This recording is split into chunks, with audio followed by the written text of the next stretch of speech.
O oceano é um vasto cemitério de segredos, onde as águas profundas guardam histórias de navios que desapareceram sem deixar rastros e de outros que foram encontrados, mas sem suas almas. Em 1955, o Pacífico Sul testemunhou um desses enigmas que desafia a lógica e assombra a história marítima até hoje. O MV Joita, um navio encontrado à deriva, completamente abandonado, mas com sua carga quase intacta. Onde estavam os 25 passageiros e tripulantes? O que os levou a desaparecer no meio do nada, deixando para trás um navio fantasma?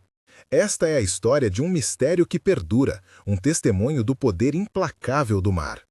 O MV Joita era um cargueiro motorizado de 21 metros, construído em 1931, com um histórico de serviço na Marinha dos Estados Unidos durante a Segunda Guerra Mundial. Após a guerra, foi convertido para uso civil, operando como um navio de pesca e transporte de carga e passageiros. Em 1955, era propriedade do capitão Thomas H. Miller, um experiente marinheiro britânico, embora com uma perna comprometida por uma lesão de guerra.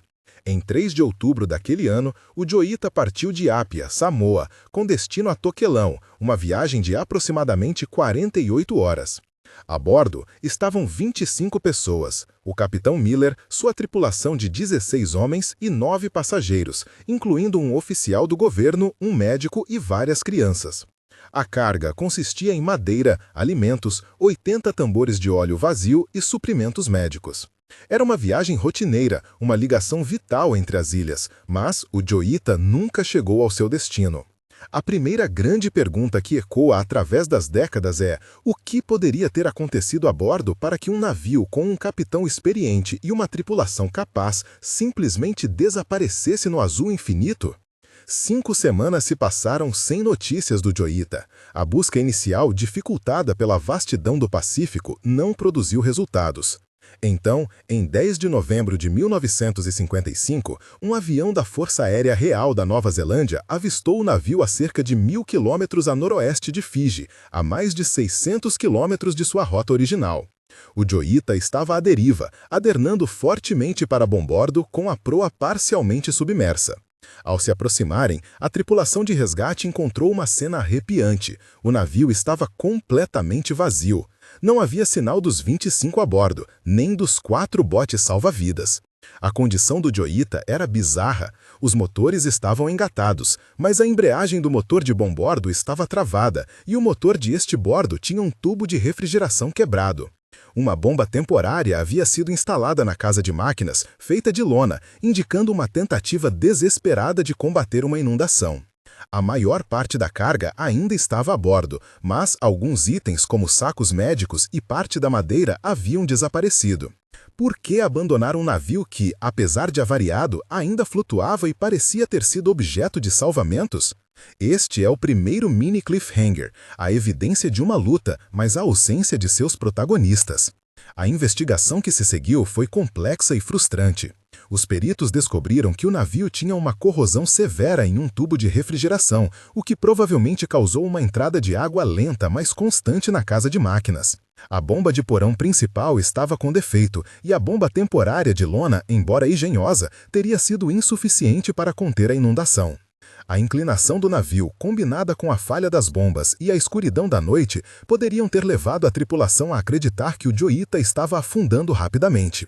A teoria oficial sugeriu que, em pânico, a tripulação e os passageiros abandonaram o navio nos botes, esperando serem resgatados ou alcançar uma ilha próxima. Mas aqui surge o segundo mini cliffhanger. Se eles abandonaram o navio em botes, para onde foram? Nenhum bote foi encontrado, nenhum corpo, nenhum vestígio. O oceano simplesmente os engoliu. Outras teorias surgiram, alimentadas pela falta de respostas concretas. Pirataria? Improvável, dado que a maior parte da carga valiosa permaneceu. Motim? Não havia sinais de violência. Uma teoria local mais fantasiosa sugeria que os passageiros e tripulantes poderiam ter sido capturados por remanescentes de soldados japoneses da Segunda Guerra Mundial, ainda escondidos em ilhas remotas, uma hipótese sem qualquer base factual.